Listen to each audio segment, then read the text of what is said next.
What's up, guys, and welcome back here to another quick update. So if you've been following along with me for the past 30 days, you'll know that I'm just wrapping up my carnivore protocol, my carnivore month, and I've experienced such great results throughout that month that I want to continue this process. Going into the carnivore process, I didn't necessarily have anything that I wanted to fix, but I was just curious as to how good I can feel in my body. I wanted to try and optimize my nutrition, get rid of all the, the minor snacks. I'm someone who eats pretty well, about 80% super clean from the farmer's market, the whole 9 yards, get rid of the processed stuff. But I have the tendency to snack. We go out to dinner, once a week or so, and I have the tendency to drink a Coke with dinner. So I wanted to take a month and just totally be clean, be really intentional, and see what would happen. And I experienced great results. For the most part, it was just improvement in mental clarity and energy, which for me is priceless. I'm someone who runs on all 8 cylinders all the time between the kids, my clients, and my own personal stuff, that any little increase in energy and mental clarity goes a long way. So just off of that, amazing, and geared off the fact that the carnivore essentially is stripping you of all processed foods by default and having you focus on animal-based proteins and fats, I can definitely see how it can restore balance in anyone who is significantly out of balance, whether it be with weight loss, chronic pain, heart disease stuff, diabetes, and a multitude of diseases. So if you're in that situation, I would encourage you to give this a shot, even if you do it for a week or a couple of weeks, whatever it is.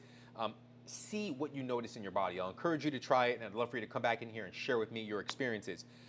But I personally felt so good the entire month and even into this week that I want to continue this process of just being extra mindful about what I'm eating, documenting this, and then sharing it for the sake of just connecting with people, really. Sharing it with people that may be on the same path and could learn from my experiences, but also that have been down this path and could offer me 2 cents and some advice.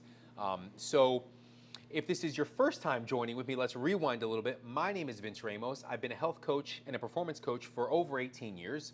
And my journey down the rabbit hole of health began around 2012 when I was offered an opportunity to work at a performance facility where I was working with rehabilitation patients all the way up through professional athletes and everybody in between.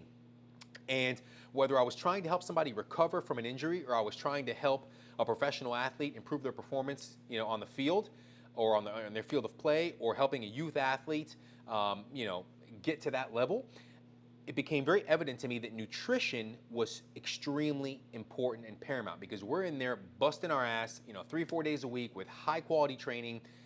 What we put back into our bodies in order to repair the bodies and prepare us for the next bout of training was critical. So I began to ask the question and take an interest in where my food comes from. Everywhere I went, I started to just scrutinize where the apple came from, or where did this sweet potato come from, where did these carrots come from, or where did this meat come from, how was it sourced, what was the quality of the soil, what was the harvesting process for the animals, were they looked after. Like, I really began to take an interest in learning as much as possible about where my food came from. And it was right around that time that a friend of mine shared with me an individual named Weston A. Price, very much worth a YouTube rabbit hole dive. Weston A. Price was a dentist who studied indigenous populations from different parts of the world and drew some pretty interesting parallels regardless of where they were from. First off, they all ate animal-based diets with a lot of protein and a lot of fats. They ate from the land, and they did not eat any processed foods. No processed foods, nothing that came in a wrapper or had a nutrition facts label on it, none of that. And they also had perfect jaw structures, perfect facial structure, perfect healthy teeth without any kind of Western medical or dentist intervention. So I just found that very interesting, and the whole thing seemed substantial. And I began to dive down that rabbit hole. If you want to dive down and look up Sally Fallon Morell on YouTube or Natasha Campbell McBride, they share some very interesting talks about, how nutrition in this country has evolved over the course of the last 100 years and why we ought to get back to where we were prior to the Industrial Revolution. So without digressing there, my goal moving forward is to just continue to be extra mindful with what I'm eating, continue to document it and share it with you guys, with just the goal being longevity, building a lifestyle for longevity. And for me, it's just two reasons. Number one, just curiosity, right? I want to see just how good I can feel in my physical body and just how much this feeling can overflow into the other areas of my life, whether it be my family life and my relationships, my creative and my intellectual pursuits, whether it be my career and how I'm able to impact other people, my clients as a trainer, and how I'm able to, increase my finances and increase my own personal states of being. I want to see just how good I can make everything overflow into the other areas of life. And then my second reason is my kids. I want to not only be around for my kids and my grandkids and my great-grandkids and great-great-grandkids, but I also want to set an example for them. I want to create a culture that we can build a legacy around, and that every single generation, it just keeps improving and improving and improving. I've always had the desire, ever since I was a really little kid, to just live a really long time, live way into my hundreds, and just see how the world evolves and be part of that change and contribute to that change. And the truth is, it starts now. Your life, your future is being constructed right now with your day-to-day habits.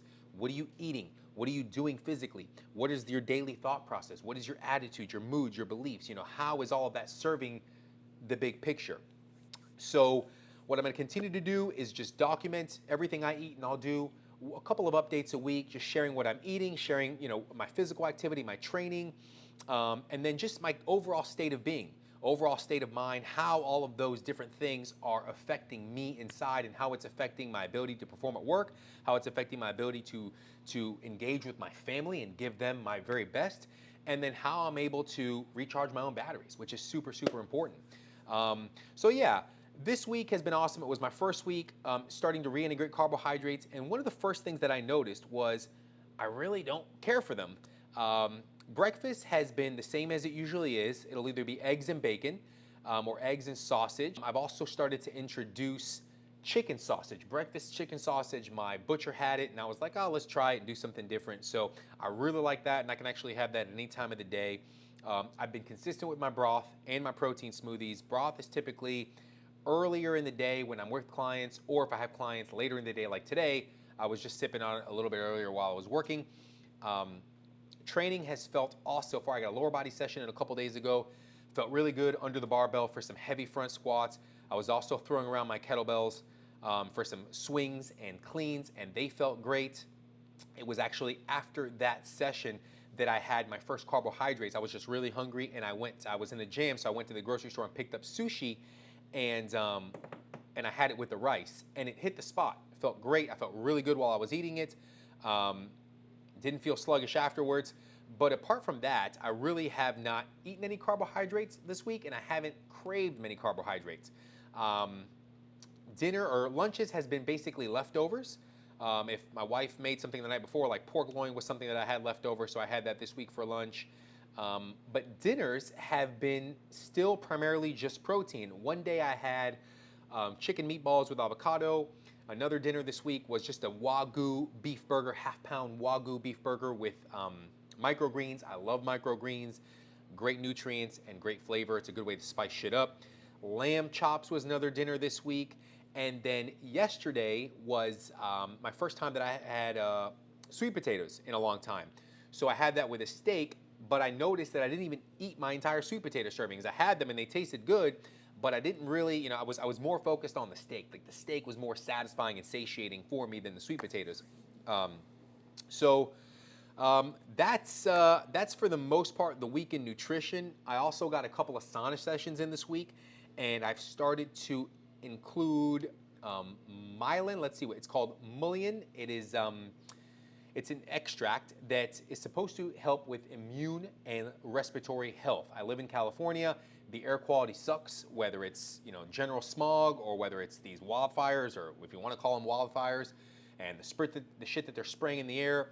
The air is not great. So I wanted to try something to potentially just keep my lungs in tip-top shape. So I'm giving this a shot. I'll keep you guys posted on how it makes me feel or anything of that nature. But apart from that, everything has been feeling good. I got a workout in today, a solid upper body workout, at another facility that I coach at. I love working with cables for upper body. So I got some cable flies today, all sorts of stuff. I only got clips of a couple of the exercises, but some rows, some biceps, some flies, arms, and that's just a good fun way to get a good upper body pump when I'm at that particular facility. Apart from that, one other thing that I tried, kombucha. So immediately after one of my sauna sessions, I had a kombucha in the fridge. I love kombucha. It's just a nice, exciting drink. All I really drink is water. I don't drink anything else. I don't drink juice. Very seldom do I drink a soda. But kombucha is something that I've always liked because it just gives me that soda-y feel. And it's not atrocious for you. It has a little bit of sugar, but it also has some good probiotics in there to help with gut health. So I had a kombucha after my sauna session, and typically in the past I would just knock back the whole bottle of kombucha, but after 2 sips I felt very satisfied and very satiated, and I'm actually still working on that bottle of kombucha. It's still in the house. So the carbohydrates that I've included, or the stuff that I've included this week that I didn't include the past month, it's been in much less quantity. That's one thing that I've noticed, and we'll see how that continues to evolve. But I will say that, I've just been craving meat. I've just been craving meat. I haven't been craving anything else. And I'm not going to mess with it too much. I'm going to incorporate, probably within the next couple of days, I'll incorporate some quinoa. But apart from that, if the kids have pasta, I might have a bite of the pasta. And I'll share with you guys the specific pasta that I get, because not all pasta is created equally. I might have a bite of that and see how it makes me feel. But for the most part, everything is awesome. So yeah, if you guys have any questions, comments, observations, anything at all, let me know. I'm going to be doing a couple of these updates every single week. I'm going to be getting a DEXA scan, my first ever DEXA scan, on Sunday. So sometime after that, probably Sunday night or Monday, I'll come on here real quick and share with you guys my experience with the DEXA scan. I've only had a caliper body composition assessment and an in-body body composition assessment. And I live generally between 9% body fat, between 7 and 9% body fat, depending on the day, or the week, or the month, whatever it is. So on that day, I'm going to do the DEXA, and then a little bit before that, I'm going to do an in-body. So I'll share with you guys how the 2 scans compare. And yeah, I'm going to do those, I'd say every 6 months, just to see how the body composition continues to change as a result of these nutritional habits. But yeah, guys, lifestyle for longevity is going to be it for me here, and I look forward to connecting with you guys. If you guys are already doing a lot of these things and want to share your experiences with me, please let me know. I'm here to learn just as much as anybody or anything else. And yeah, I look forward to catching you guys in the very next update.